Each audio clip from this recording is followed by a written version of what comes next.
कैसे हैं आप? आज हम ग्रुपिंग ऑफ मटेरियल्स पढ़ेंगे। Ready, study, start. Have you visited any mall और shopping complex?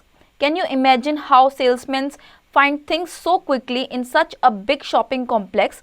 Does they remember where they kept such number of things? It is not possible to remember all things where they have kept. Actually, they sort out things and keep them in a group so that they can easily locate such things. This similarly can be terms of their use, what they are made of, their sizes, their texture, etc. For example, notebooks can be kept together. Pens and colors pens can be kept in different groups. Different things are grouped together because they perform similar functions or share same functions.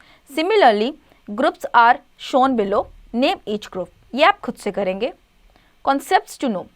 Grouping, classification of materials on the basis of their properties, appearance, texture, states of matter, hardness, solubility, density, transparency, conduction of heat and electricity. Properties of a few commonly used materials. आज हम ये सारी चीजें पढ़ेंगे. Grouping. The method of keeping similar things together is called grouping. A various criteria can be used for putting things in a similar group. The substance or substances of which a thing is made of is composed. It is called material. Okay. Grouping क्या होती है? बहुत सारी चीज़ों को इकट्ठा करके रखना एक जगह, उसे ग्रुपिंग कहते हैं. सिमिलर चीज़ों को एक जगह रखना, एक वेरियस क्राइटेरिया में रखना, डिफरेंट ग्रुपिंग कहलाती है. For example, different things are arrange systematically in grocery shop. Similarly, kinds of items like soaps, shampoos are kept in a place. जैसे कि आप किसी भी ग्रोसरी शॉप पे जाते हैं, वहाँ पे देखते हैं अलग अलग क्राइटेरिया की चीज़ें जो हैं ग्रुपिंग करके रखी जाती हैं. एग्जाम्पल यहाँ पे दिया है सोप या फिर shampoo. Advantages of grouping. It helps in locating materials. It helps in systematic sorting and separation. It helps us to understand the features as objects in the same group have the similar properties. Grouping helps in proper storing and retrieving of materials. इससे हमें ये फ़ायदा होता है कि हमें चीज़ें सही जगह पे मिल जाती है. जहाँ पे जिस चीज़ की, जैसे फॉर एग्जांपल हेयर प्रोडक्ट्स हैं, अगर वहाँ पे शैम्पूज़ या फिर सोप्स, बैदिंग प्रोडक्ट्स, एक तरीके से हेयर प्रोडक्ट नहीं, बैदिंग प्रोडक्ट्स ले लेते हैं हम, सोप्स, शैम्पूज, बॉडी वॉशेस अगर एक जगह मिलते हैं तो वो सॉर्टेड होते हैं अलग अलग साइड के. The process of sorting out and grouping things on the basis of same criteria is called classification. जब सोप्स को एक जगह रखेंगे और शैम्पूज को एक जगह रखेंगे तो इस चीज को हम लोग क्लासिफिकेशन कहते हैं. There are some natural things while other are man made. The things which are made by nature and cannot be made by humans are called natural objects. All other objects are man-made objects. Okay. जितने भी man-made objects होते हैं we know जो होते हैं, जो man-made नहीं होते हैं उन्हें हम natural objects कहते हैं. Some criteria of classification are on the basis of their properties, origin, manufacturing, material, size, color, shape, etc. as follows. अब हम नीचे पढ़ेंगे कि ये कौन से क्राइटेरियाज होते हैं जो कि डिफरेंट क्लासिफिकेशन में बांटे जाते हैं, जैसे कि properties, origin, manufacturing, material, size, colour, shape. Classification of materials on the basis of their properties. We see a wide variety of object around us. They are made of different materials. For example, your notebook is made up of paper and a pencil with which you write is made up of wood or lead. अच्छा, हमारे around बहुत सारी चीज़ें हैं जो different object से बनी हैं. एग्जाम्पल यहाँ पे दिया हुआ है, जैसे कि आपकी नोटबुक बनती है पेपर से. वहीं अगर हम पेंसिल देखें तो वो आपकी वुड या फिर लीड से बनाई जाती है. Let us identify the material from which the object listed in table 2.1 are made of. Object, chair, plastic, steel, wood. ये सारी चीज़ें आप खुद से करेंगे. There can be several objects that are made of the same material. For example, books, notebooks, newspapers, magazine, etc. are made of paper. Similarly, many cooking vessels are made of metal. जिस तरीके से magazine, newspaper, notebook सब paper से बनते हैं, वैसे ही बाकी और ऑब्जेक्ट्स होते हैं जो किसी एक मटेरियल से बनते हैं, जैसे कि मेटल हो गया, क्लॉथ हो गया. क्लॉथ्स में भी कितनी सारी चीज़ें आती हैं जो डिफरेंट चीज़ों से बनती हैं. Let's discuss a few properties of materials that are important for their classification. Appearance. Appearance means how the object or materials look physically An aluminium plate looks different from a plastic plate. Similarly, a wooden ball looks different from a rubber ball. Okay, appearance, दिखने में ही चीज़ का पता चल जाता है कि वो same है या नहीं है. जैसे कि एक स्टील प्लेट है और एक एल्यूमिनियम प्लेट है, दोनों की चीज़ें अलग हैं, मेटल्स अलग हैं, तो देख के पता चल जाएगा. वैसे ही एक वुडन प्लेट अलग दिखेगी. On the basis of appearance, material are classified as lustrous, shiny and non lustrous dull. Appearance के बेसिस पर ही हम मटेरियल्स को दो भाग में बांटते हैं, एक लस्ट्रस एक नॉन लस्ट्रस. लस्ट्रस मतलब कि जो शाइनी है, नॉन लस्ट्रस जो कि डल है. Gold, silver and most metals are lustrous in nature as they shine. This property of metals is used to make jewelleries. On the other hand, wood, chalk and plastic are non-lustrous as they are dull in appearance. Okay, जो lustrous मतलब कि shine करते हैं, gold, silver, इस तरीके के जो metals है वो ज्वेलरी के लिए भी यूज होते हैं. बाकी नॉन लस्ट्रस में आ जाते हैं आपके would, chalk, plastic. Compare and contrast. Lustrous object reflect the light incident on it. It is single direction whereas a rough surface scatter light in all direction. अगर कोई चीज शाइनी होती है, लस्ट्रस होती है, गोल्ड जैसे कि गोल्ड या फिर डायमंड, अगर उस पर लाइट डाली जाए तो वो एक डायमंड पे ही शाइन करेगा. लेकिन जो नॉन लस्ट्रस ऑब्जेक्ट्स है, अगर वहाँ पे लाइट डाली जाए तो हर जगह शाइन करेगी वो light. Lab activity 1. Objective: to group objects as lustrous and non-lustrous. Materials required: materials like a silver spoon, rubber band, wooden frame, book, aluminium, plastic comb, stone piece, glass bangles, rusted iron nails and copper wire. Procedure: observation. Group them as lustrous and non-lustrous objects and note them in the table given below. Inference: materials can be grouped on the basis of lustrous or non-lustrous properties. अब ये आप खुद से करेंगे. Texture: the feel, appearance, consistency of a surface is called a texture. The rough materials have uneven surfaces. Bumps and ridges on their surfaces can be felt by touching them. On the other hand, smooth materials have even surfaces and are free and bumps and ridges. Paper, plastic sheets and glass sheet have smooth surfaces whereas bark of a tree, stone and brick have rough surfaces. Okay, texture किसी भी चीज़ को touch करके आप बता सकते हो कि वो सॉफ्ट है या हार्ड है. For example wall, stone, feather soft होता है, आग बंद करके भी टच करोगे तो आपको पता चलेगा कि वो सॉफ्ट है, उसका एक टेक्सचर है. वैसे ही अगर आप स्टोन को टच करोगे तो आपको पता चलेगा कि उसका सरफेस हार्ड है. States of matter. We all know that materials are made of matter. They can be classified on the basis of their states of matter. The three states of matter are solid, liquid and gas. These three states differ from each other in the following ways. Okay, states of matter. Minerals जो हैं वो states of matter से बनते हैं, हम सब जानते हैं. वो three states of matter कौन कौन से होते हैं? Solid, liquid and gas. Solids. At room temperature they have a fixed shape and volume. Solids cannot be compressed as the particles are packed together closely. Solids room temperature पे same shape में रहते हैं, वो कभी भी अपने particles से compress नहीं करते क्योंकि वो क्लोजली रहते हैं. Liquids at room temperature they do not have a fix shape and take the shape of the container they are stored in, but they have defined volume.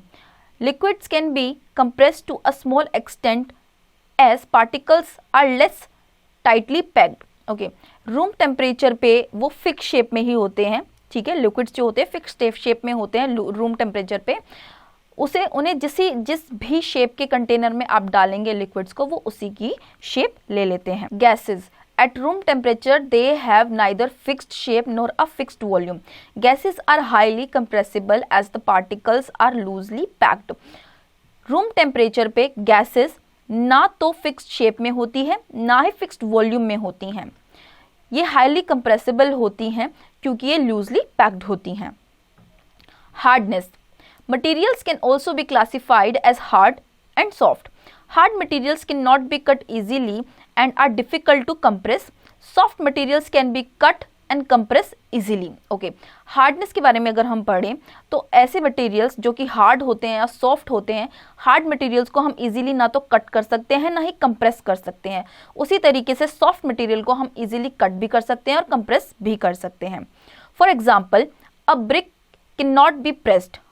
एक ब्रिक को कभी आप दबा सकते हो? नहीं दबा सकते। Materials which can be compressed और whose shape changes on applying force are called soft materials. For example sponge and rubber. A more hard material can cut and compress a less hard material. Thus, a knife is used to cut vegetables and fruits and a diamond is used to cut glasses. जैसे कि sponge है, sponge को आप easily press भी कर सकते हैं, cut भी कर सकते हैं। उसी तरीके से कुछ और हार्ड मटेरियल्स होते हैं जिसको आप कंप्रेस नहीं कर सकते क्योंकि वो हार्ड मटेरियल्स होते हैं। नाइफ को हम वेजिटेबल्स कट करने के लिए यूज़ करते हैं क्योंकि वेजिटेबल्स सॉफ्ट होते हैं एंड नाइफ जो है वो एक हार्ड ऑब्जेक्ट है। अब वैसे ही डायमंड और भी ज़्यादा हार्ड ऑब्जेक्ट है जो कि हार्ड ऑब्जेक्ट को ही कट करने के लिए यूज़ किया जाता है। Information literacy. Malleable substances which can be beaten into sheets. Brittle substances which can be broken easily. Ductile substances which can be drawn into wires. Okay, malleable substances होते हैं जिनको आप easily sheets पर beat कर सकते हैं। Brittle substances होते हैं जिनको आप easily तोड़ सकते हैं और ductile substances होते हैं जिनको आप easily wires पर draw कर सकते हैं। Solubility. What happens when you put a spoon of sugar in glass and water and stir it? After some time, you will not be able to see sugar in the glass of water because sugar has dissolved in water. Here, sugar is a solute and water is a solvent. क्या होगा अगर आप एक गिलास पानी में sugar मिलाते हैं और उसे स्टर करते हैं? थोड़ी देर के बाद आप देखेंगे कि आपको शुगर नहीं दिखाई देगा। तो इसका ये मतलब है कि जो शुगर है वो सोल्यूट है और जो वाटर है वो सॉल्वेंट है। Solubility is the property of a substance to dissolve in a solvent. Generally water is taken as a standard solvent to test the solubility of substances. पानी का हम यूज चेक करने के लिए करते हैं कि कौन कौन से सब्सटेंसेस ऐसे हैं जो इजीली इस सॉल्वेंट में सोल्यूट बन जाएंगे। On the basis of solubility, materials are classified as soluble, insoluble, miscible and immiscible liquid. अगर हम solubility के बेसिस पे देखें, water जो है वो soluble है, तो इसमें और कौन कौन से मटेरियल्स है जिसको हम क्लासीफाई करते हैं? soluble में, insoluble में, miscible में या फिर immiscible में। A solid substance that dissolves or mixes in a liquid is said to be soluble. However, if the substance does not dissolve in the liquid, it is said to be insoluble. Salt and sugar are soluble in water, whereas sand and chalk powder are insoluble in water. जिस तरीके से जैसे salt है या sugar है, उन्हें पानी में अगर मिलाया जाए तो वो मिल जाती हैं, तो उन्हें हम सॉल्युबल बोलते हैं। वैसे ही अगर आप चॉक या सैंड को पानी में मिलाओगे तो वो नहीं मिलेगी, तो इसीलिए उन्हें इनसॉल्युबल बोला जाता है। Research skill. The solubility of solids in liquids generally increases with increasing temperature, but the solubility of gypsum decreases by increasing temperature, which is why hot springs and geysers often from minerals deposit when the water cool. जो soluble water होता है उसमें अगर हम solids use करते हैं वो high temperature में easily यूज़ होते हैं, लेकिन अगर वही पानी ठंडा हो जाता है तो जो solids होते हैं उनमें ज़र लगना शुरू हो जाते हैं। Liquids that mix well with one another to form a uniform solution is called a miscible liquids. For example, lemon juice, honey, milk and alcohol form miscible liquids with water. Liquids that do not mix well with one another is called immiscible liquids. Okay, जो liquids एक दूसरे के साथ mix हो जाते हैं हम उन्हें मिसिबल लिक्विड्स कहते हैं, जैसे कि जूस, हनी, मिल्क, वाटर, ये सारी चीज़ें। वहीं अगर मैं दूसरी जगह देखें जो लिक्विड्स एक दूसरे से मिक्स नहीं होते हैं उन्हें हम इमिसिबल लिक्विड्स कहते हैं। For example, oil and water are immiscible with one another. Oil के साथ कभी भी पानी मिक्स नहीं होगा। Some gases like oxygen and carbon dioxide also dissolve in water. Oxygen dissolved in water is used by aquatic animals for their survival. Gases like hydrogen and nitrogen do not dissolve in water. कुछ gases ऐसी होती हैं जो पानी में dissolve हो जाती हैं और कुछ ऐसी होती हैं जो पानी में डिज़ोल्व नहीं होती। जो पानी में डिज़ोल्व नहीं होती वो है हाइड्रोजन एंड नाइट्रोजन, और जो पानी में डिज़ोल्व हो जाती है वो है कार्बन डाइऑक्साइड और ऑक्सीजन। ऑक्सीजन एक्वेटिक एनिमल्स के लिए अच्छी होती है क्योंकि उसी के थ्रू वो सांस लेते हैं। Lab activity. Objective: to group objectives on the basis of their solubility in water. Materials required: materials like sugar, chalk powder, talcum powder, salt, mustard oil, milk, coconut oil, honey, wheat flour, lemon juice, a glass tumbler half filled with water and a spoon. Procedure: to take a glass tumbler half filled with water and add small amount of these materials on one by one and stir the water well with the spoon. Observation: identify them as soluble and insoluble in water after that group of materials and write them in table given below. Inference: some materials are soluble in water while some are insoluble. अब ये आप खुद से करेंगे. Density: density is the degree to which a substance is dense, that is, mass of an object per unit value. For example, a bag filled with stones is much heavier than the same bag filled with feathers. This is because stones are more dense than feathers. Density किसी चीज़ की भारीपना होना किसी चीज़ में. Example दिया गया है यहाँ पे. एक बैग में अगर आप स्टोन्स भर के रखते हैं और दूसरे ही बैग में अगर आप फेदर्स रखते हैं तो कौन सा ज़्यादा भारी होगा? हमें स्टोन्स वाला ही ज़्यादा भारी लगेगा क्योंकि वो ज़्यादा डेंस होता है. Density of a material determines whether it will float or sink in water. For example, materials like stone and iron are dense. Hence, they sink in water. However, materials like paper and plastic are light, not very dense. Hence, they float in water. Liquids like honey settle on the bottom, whereas cooking oil floats on water. See, density के बारे में हमें कुछ और examples यहाँ पे बताए गए हैं. फॉर एग्जाम्पल, स्टोन या फिर आयरन, अगर उन्हें हम पानी में डालेंगे तो वो सिंक कर जाएंगे. वैसे ही पेपर या फेदर है, उन्हें अगर हम पानी में डालेंगे तो वो फ्लोट करेंगे. उसी तरीके से हनी और ऑयल का एग्जाम्पल दिया गया है. हनी जो है वो बॉटम में चला जाएगा और ऑयल जो है वो फ्लोट करेगा पानी के ऊपर. Transparency. Transparency is the property of materials to allow the transmission of light through them. The property allows us to see through the materials. They can be classified as transparent, translucent and opaque on the basis of amount of light passing through the material. Transparency एक तरीके से आप एक mirror के through कोई भी object है उसके थ्रू देख पाते हैं या नहीं देख पाते हैं. फॉर एग्जांपल, ग्लास जो होता है ट्रांसपेरेंट होता है, जिससे हमें धुंधला दिखता है, प्रॉपर नहीं दिखता. वहीं अगर हम फ्रॉस्टेड ग्लास देखेंगे वो ट्रांसल्यूसेंट होता है, जिसके थ्रू हमें प्रॉपर दिखाई देता है. अगर वही कहीं डोर है तो उसे हम ओपेक बोलेंगे क्योंकि उसके थ्रू हमें कुछ भी दिखाई नहीं देता है. Transparency. Transparency is the property of materials to allow the transmission of light through them. This property allows us to see through the materials. They can be classified as transparent, translucent and opaque on the basis of amount of light passing through the materials.